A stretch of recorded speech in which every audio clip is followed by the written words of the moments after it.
A review by an independent road transport safety system auditor, meanwhile, has cleared the trucking company that owned the tanker which exploded. The gas tanker that had come from the Free State got stuck under a bridge in Boksburg. The vehicle's release valve caught on the bridge and a fire started. Onlookers had gathered and emergency services had arrived when the gas tanker exploded, immediately killing several people. The death toll has since risen to 37. To discuss, we're now joined by legal analyst Modidima Mannya. Mr. Mannya, thank you for being with us. If the company is not to blame, if we can exclude the company, do we then have to accept that maybe no one was responsible here, even though 37 people died? Yes, good afternoon to you and your viewers and compliments. Let me probably start by expressing my sincere condolences, to the families of those who perished in this terrible incident. Francis, the first thing that we must be careful about is when anybody says they have cleared another.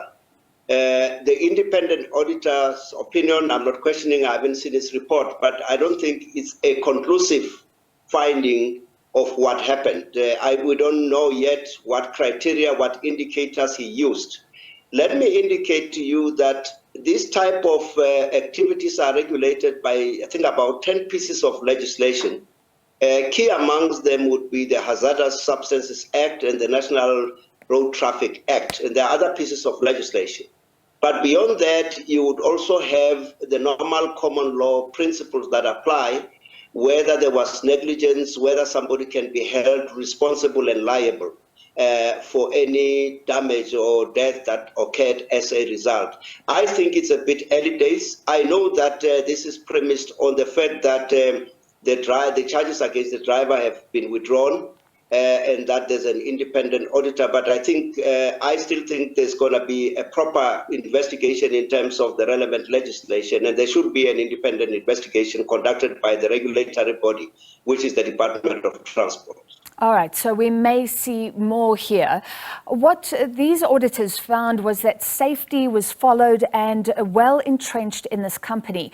It does sound very unfortunate. The tracker, according to the company, got out and even checked the height of the bridge and the height of his vehicle, decided it would fit, but he didn't see a small incline under the bridge.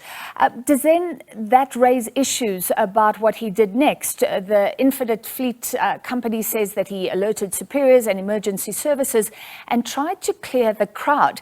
Now, we've heard from an expert that people should be way back. They should be pushed as far back as if they're looking through binoculars to see the actual hazardous material. So will the focus also be on how emergency services behaved, how other people on the scene behaved, and did they try and push back that crowd? Francis, I think one of the difficulties you would have personally experienced is the difficulty that people like emergency services, law enforcement officers battle. Even on the freeway, when there's an accident, instead of people driving past, they keep on stopping, watching, causing more accidents. And I think this is the perennial problem that we have.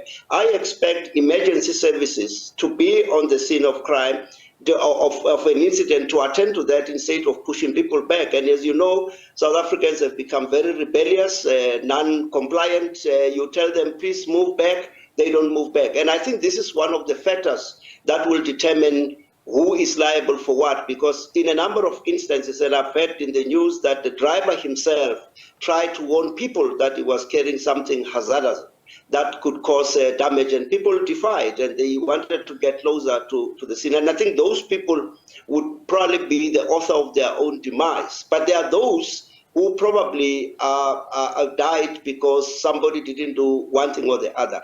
I think the issue that you have raised about what the independent expert says about the driver inspecting the height of the bridge and not seeing an incline may actually lead to a different conclusion around whether he was negligent or not. Hence, I said it's early days to make a determination. And I gather, or I presume, that there are very clear restrictions around bridges as well. So will the bridge be part of any future investigations, possibly the height, how visible were those height markings, etc.?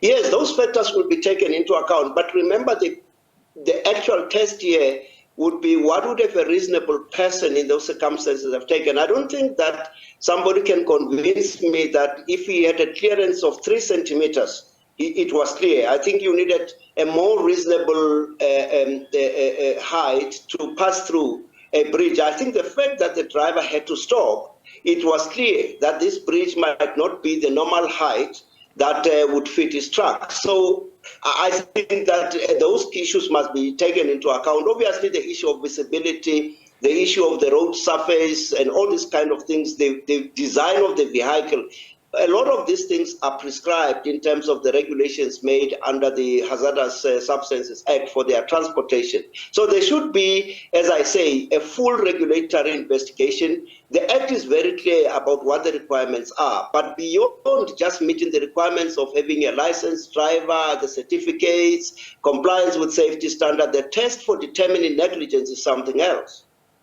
All right. Well, thank you for that explanation.